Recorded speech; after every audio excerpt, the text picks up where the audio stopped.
오늘 본문의 말씀을 통해서 때로는 울라고 하신다, 때로는 울라고 하신다라고 하는 제목으로 하나님 말씀 증거하도록 하겠습니다. 에스겔 19장은 에스겔의 애가라고 불리워지는 대목입니다.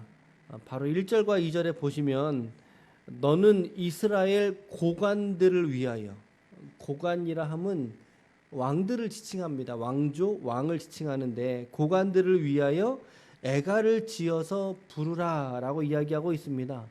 애가라고 하는 것은요, 장송곡입니다. 장송곡. 그러니까 사람이 죽었을 때에야 비로소 그 사람을 생각하면서 슬픔으로 애도하면서 부르는 노래 혹은 애도의 시, 이것을 애가라고 부릅니다. 애가, 슬픔의 노래라는 거죠.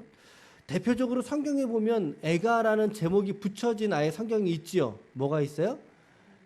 예레미야, 애가 같은 성경이 바로 그것이죠. 예레미야가 남유다의 멸망을 직접적으로 경험한 사람이 이제 예레미야입니다.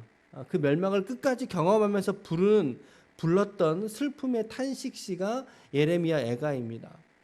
같은 방식으로 하나님께서 오늘 에스겔에게 애가를 지어서 부르라고 말씀하십니다. 근데 그 이유가 너무나도 분명하게 오늘 에스겔도 지금 바벨론 땅에 그가 포로되어 있는 상황이지만 그가 남유다의 멸망까지를 하나님이 보여주셨기 때문입니다. 남유다의 멸망이 이미 확정된 심판이라고 말씀하시기 때문에 그 이스라엘을 보면서 지금 에스겔은 울 것을 명령을 받고 있어요. 지금 에스겔의 저작이 남유다의 마지막 왕인 시드기야가 사로잡히기 전에 지어졌던 것이죠. 그러니까 에스겔은 여호야긴에 사로잡혔던 시대에 함께 유배가 되었던 인물이거든요. 그러니까 역사적으로 지금 남유다의 몰락 바로 직전에, 남유다가 멸망하는 587년에 멸망하는 바로 직전에 마치 풍전등화라 그러죠. 바람 앞에 등불처럼 이제 곧 생명을 다하여서 꺼져가는, 죽음과 심판에 넘겨지기 일보 직전에 있는 그 남유다를 바라보면서 지금 우는 거예요. 바로 그러한 때에 하나님께서 에스겔에게 애가를 지어 불러라 라고 명령하고 있다. 두 가지의 비유가 나오죠. 두 가지의 비유가 나와요. 2절부터 9절까지는 사자의 비유가 나옵니다. 우리가 상징이라고 생각할 수 있는데 비유가 나오고 10절부터 14절까지는 어떤 비유가 나와요?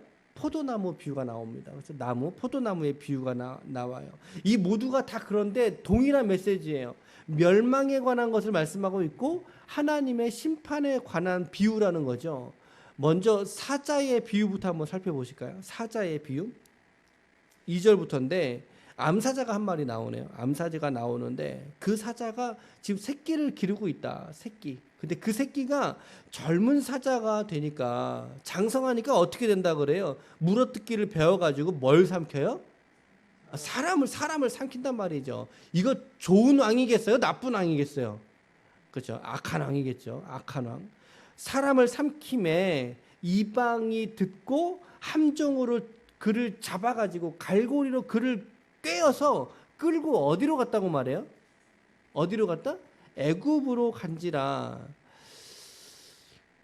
남유다의 왕을 언급하고 있는 건데 고관들을 위하여서니까. 근데 애굽으로 끌려간 왕이 한 명밖에 없어요. 한 명. 그게 누구냐면 요시야의 아들이었던 여호아하스. 마지막에서 네 번째 왕 여호아하스 밖에 없어요. 그러니까 지금 이 본문에서 말하고 있는 애굽 땅으로 끌려간 고관은 첫 번째 젊은 사자는 누구를 의미한다? 여호아하스를 의미한다. 근데 결국에 그가 돌아오지 못하고 애굽에서 죽어버리거든요. 그래서 5절 중반에 보니까 그 어미 사자가 소망이 끊어진 줄 알았죠. 아, 이제 안 되는구나.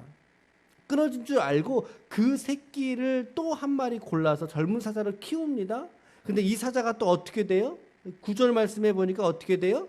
바벨론으로 끌려가는 사자가 되고 맙니다. 끌려가고 맙니다. 바벨론으로 끌려간 왕이 남유다의 마지막 두 명의 왕이 모두가 다 끌려갑니다. 마지막 두 명의 왕이 여호야긴 그리고 이제 마지막으로 시드기야라고 하는 왕이 바벨론으로 끌려가서 죽게 되죠. 아마도 이 둘 중에 한 명일 것이다라고 이제 주석가들이 이제 해석을 하는데 뭐 다 분분해요. 근데 우리는 그냥 이제 둘 중에 한 명 정도겠다. 요 정도로 이해하시면 좀 좋을 것 같고요.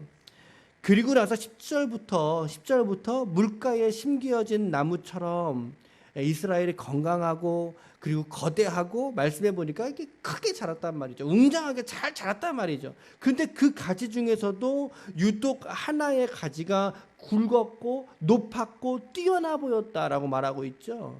아마도 이 굵은 가지가 이제 말씀에 잘 보면 어떻게 돼요? 아예 뿌리채 뽑혀져 버려요. 이 나뭇가지가 뿌리채 뽑혀져 버리고 땅에 던져 버리고 불에 타 버리죠. 무슨 말이에요? 작은 가능성도 남아있지 않은 마지막 심판을 받았다라는 뜻이에요. 그러니까 이렇게 멸망을 경험한 것을 보면 아마도 마지막 왕이었던 시드기야를 의미하지 않을까. 마지막 왕이었던 시드기야다라고 이제 추측을 우리가 해볼 수 있다는 거죠. 그래서 하나님이 14절 말씀에 하반절에 보니까 건세 잡을 만한 규가 될 만한 강한 가지가 없도다라고 말하죠. 다시는 왕으로 세울 수 있는 사람이 없더라는 거예요. 이제 끝이다. 이제 끝이다. 그래서 이것이 뭐라고요? 애가라 슬픔의 노래라. 후에도 이것이 뭐가 되리라? 애가가 되리라. 그렇게 에스겔에게 슬픈 노래를 부르면서 남유다의 멸망을 포로되었던 그 땅에서 깨닫게 하시더라 라고 하는 걸 우리가 깨닫게 되는 거예요.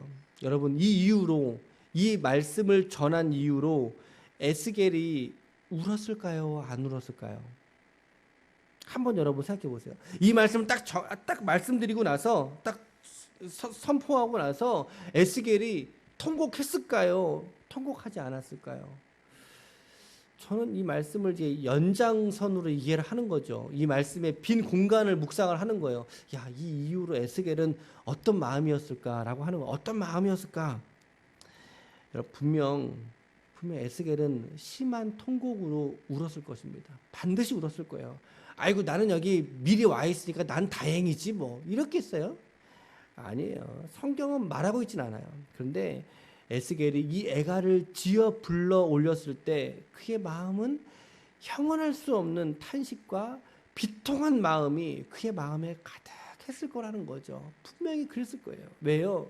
자기의 조국 예루살렘이 멸망하게 될 것을 알았기 때문에 그는 탄식하지 않을 수 없었다라고 하는 거예요.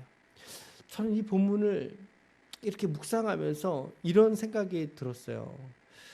하나님이 우리의 인생을 각자 살아가는 동안에도 어쩌면 또 때로는 하나님이 이렇게 우리에게 울라고 하실 때도 있지 않을까?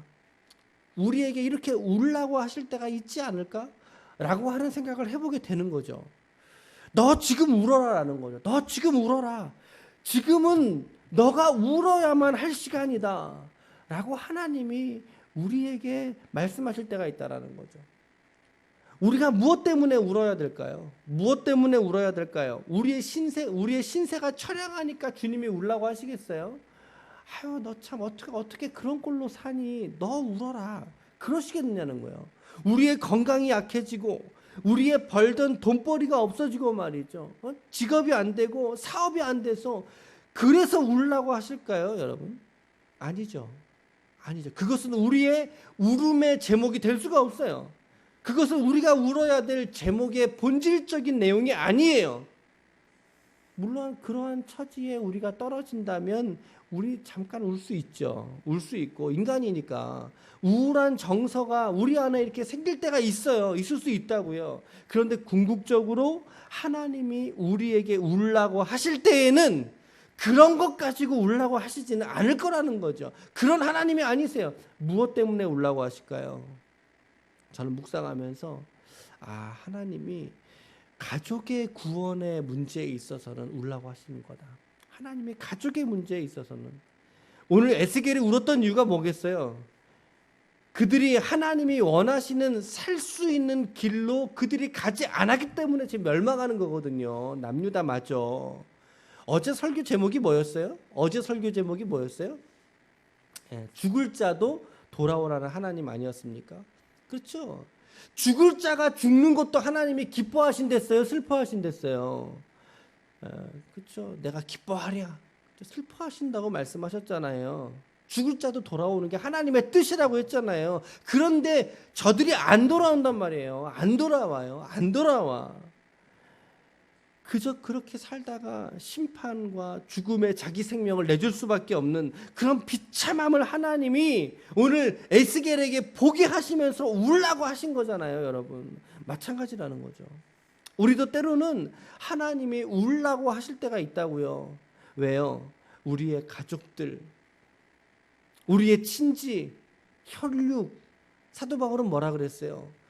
고륙지친이란 말을 썼지요. 자기 민족, 내가 사랑하는 사람의, 내 자식들의 영혼의 문제가 하나님 앞에서 해결되지 못했을 때, 하나님 앞에서 여적지 그가 오늘도 죄인으로 여전히 남아있을 때, 그럴 때 주님은 우리에게 울어라, 울 수 있어야 된다, 아니 울어야 한다 라고 주님이 우리에게 말씀하신다라는 거죠.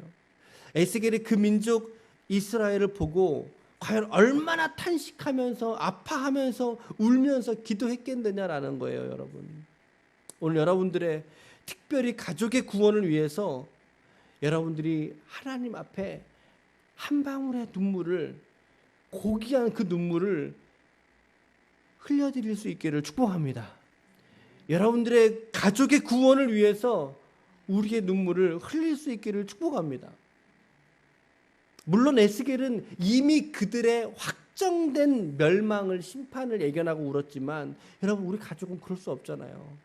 우리 가족은 그럴 수 없잖아요. 그렇죠? 우리 함께 가야 되지 않습니까? 함께 가야죠. 함께 은혜와 기쁨을 누리고 영원한 생명의 자리로 우리 모두가 함께 가셔야죠. 특별히 여러분들의 가족이 함께 가셔야죠. 여러분들의 부모님들, 여러분들의 아내, 남편, 자식들, 그 자식의 자식들, 눈에 넣어도 아프지 않을 우리의 식구들 함께 구원의 자리로 나아가야 되지 않겠어요? 그것을 누리라고 주님이 먼저 이렇게 신앙생활 가운데 구원의 기쁨 주시지 않겠어요, 여러분? 울어야 될 가족이 여러분들 가운데 누가 있습니까? 누가 있습니까? 정말 마음 깊이에서 탄식하는 마음으로 그를 위하여 울어줄 수 있기를 축복합니다. 울어줄 수 있기를 축복해요. 그것이 우리의 사명이에요. 그것이 우리의 사명. 그리고 두 번째는 내 자신의 이 존재를 궁극적으로 깨달았을 때 우리는 주님 앞에 울 수밖에 없다. 울 수밖에 없는 존재다라는 거죠. 어떤 거예요? 내가 하나님 앞에서의 한없는 죄인이라는 사실을 깨닫는 거죠. 한없는 죄인이다. 나로서는 도무지 선한 것이 단 손톱만큼도, 그 손톱의 1%도 나는 도무지 없는 게 나구나 라고 하는 것을 깨달았을 때, 그때 우리는 주님 앞에 목 놓아 울 수밖에 없는 거죠. 왜? 주님, 어쩌면 이렇게 비참한 나를 위해서 아들 예수를 보내셨습니까? 라고 하는 그 은혜가 너무나 크게 깨달아질 수밖에 없기 때문에 우리는 십자가 앞에서 울 수밖에 없는 존재다라는 거예요. 사도 바울이 뭐라 그랬어요? 오호라, 나는 공고한 사람이로다. 사도 바울이 그랬다고요. 오호라, 나는 공고한 사람이로다. 내 안에 하나님의 선한 것들이 역사되지만, 그러나 육체의 그 죄악된 것들도 동일하게 역사하는구나. 나는 공고한 사람이로다. 이 사망의 몸에서 누가 나를 구원해 내랴 라고 하는 고백의 그 탄식에서 우리 자신의 모습을 우리가 바라봐질 때, 깨달아질 때, 우리는 그 안에서 십자가 붙들고 여전히 오늘을 우는 존재로 하나님 앞에 설 수 있어야 된다는 거죠. 탄식하면서 울면서 결국에 나아가야 될 자리는 바로 예수 그리스도 앞이죠. 바로 십자가 앞에서 우리는 하나님 앞에 내 자신을 인해 연약한 현실을 바라보며 주님 앞에 우리가 눈물을 흘려드려야 된다는 거예요. 나를 봐도 그렇고 내 가족을 보아도 우리가 그렇게 주님 앞에 나아갈 수밖에 없는 존재라는 사실을 깊이 깨달을 수 있어야 한다는 것입니다. 그래서 오늘 이스라엘의 멸망을 예견하면서 울었던 에스겔의 눈물이 오늘 우리의 눈물과 다를 수 없다. 어쩌면 그 애타는 마음은 우리 마음에 중심에 비슷한 그런 눈물인 것이다. 여러분들은 오늘 무엇 때문에 하나님 앞에 울고 계십니까? 하나님께서 우리의 마음을 쏟아서 울라고 하시는 그 지점에서 우리는 울 수 있어야 합니다. 이것이 애통하는 자의 사명이지요.